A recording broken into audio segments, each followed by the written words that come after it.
हमारे जीवित संसार में भौतिक नियम हैं। जैसे सूरज अस्त होता है, चांद उगता है और तारे आकाश में टिमटिमाते हैं। धरती और ग्रह निरंतर परिक्रमा करते हैं। पानी झरनों में बहता है, तब नदियां अंत में समुद्र में मिल जाती हैं।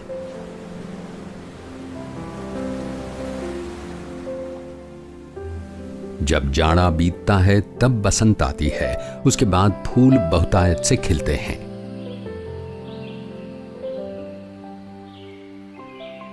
जिस प्रकार प्रकृति में हम इन भौतिक नियमों को देखते हैं, उस प्रकार परमेश्वर के पास आध्यात्मिक नियम भी हैं, जो कि स्वर्ग, पृथ्वी और मानव जाति का सृजन करता है।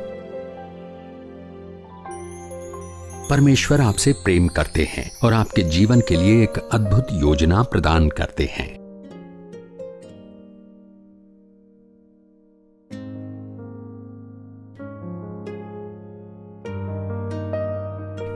फिर भी क्यों अधिकांश लोग भरे पूरे जीवन का अनुभव नहीं करते हैं? मनुष्य पापी है और परमेश्वर से अलग हो गया है, इसलिए परमेश्वर का प्रेम उसकी योजनाओं को न जान सकता है, न अनुभव कर सकता है। मनुष्य को परमेश्वर की संगति में रहने के लिए बनाया गया था, किंतु उसकी हठधर्मी के कारण उसने स्वेच्छा से अपना रास्ता चुन लिया और परमेश्वर के साथ उसका संग टूट गया। ये स्वेच्छा विद्रोही स्वभाव या उपेक्षात्मक मनोभाव के रूप में प्रकट होती है, जिसे बाइबल पाप कहता है।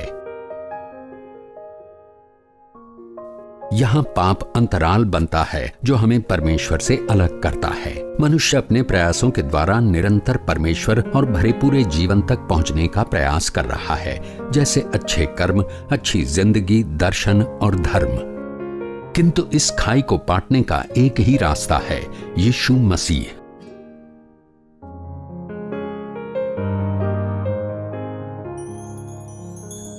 यीशु मसीह ही मनुष्य के पापों के लिए परमेश्वर द्वारा दिए गए एकमात्र प्रावधान हैं। अपने पुत्र यीशु मसीह को हमारे पापों की कीमत चुकाने हेतु हमारे बदले क्रूस पर प्राण देने के लिए भेजने के द्वारा परमेश्वर ने उस खाई को पाट दिया जो हमें उससे अलग करती थी। इसके बाद यीशु मुर्दों में से जी उठे। ये इस बात को दर्शाता है कि हमारे लिए परमेश्वर का प्रेम कितना बड़ा है। किंतु इतना जानना ही काफी नहीं है।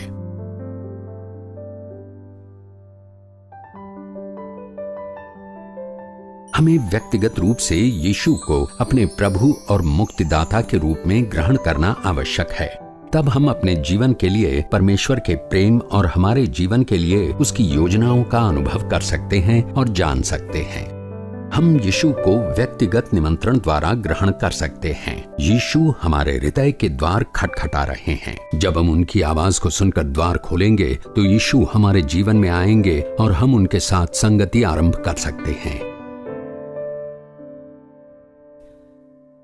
ये दो चक्र दो प्रकार के जीवन को दर्शाते हैं। बायां वृत्त अहम संचालित जीवन को दर्शाता है। अहम सिंहासन पर, यीशु जीवन के बाहर। रुचियां अहम द्वारा संचालित होती हैं, इसलिए उसका परिणाम बहुधा कलह और निराशा होता है। दायां वृत्त यीशु द्वारा संचालित जीवन को दर्शाता है। यीशु जीवन के अंदर सिंहासन पर, अहम यीशु को समर्पित। इसका परिणाम परमेश्वर की योजनाओं के साथ तालमेल। इनमें से कौन सा वृत्त आपके जीवन को बेहतर प्रकट करता है? आप अपने जीवन को किस वृत्त के समान बनाना चाहते हैं?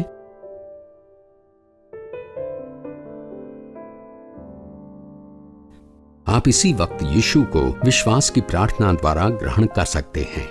प्रार्थना परमेश्वर के साथ वार्तालाप है।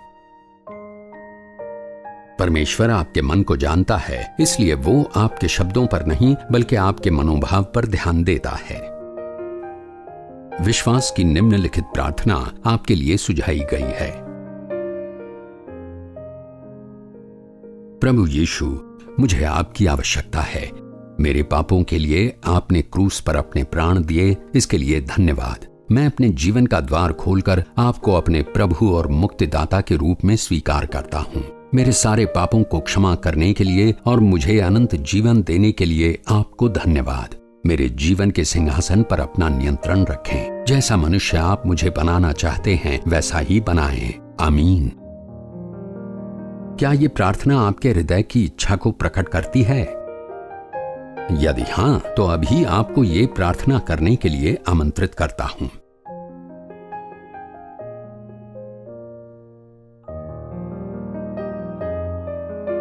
यदि अपने हृदय से ईमानदारी से इस प्रार्थना को किया तो यीशु अभी आपके हृदय और आपके जीवन में है। आपके पाप क्षमा हो चुके हैं, आपको अनंत जीवन मिल चुका है और आप परमेश्वर की संतान बन चुके हैं। परमेश्वर की संगति में बढ़ने के लिए एक अच्छे चर्च में संगति करना अति आवश्यक है। जैसे अनेक लकड़ियां मिलकर अच्छी तरह जलती हैं, लेकिन एक को अलग कर देने से आग बुझ जाती है, उसी प्रकार अन्य मसीहियों के साथ आपका संबंध अति आवश्यक है।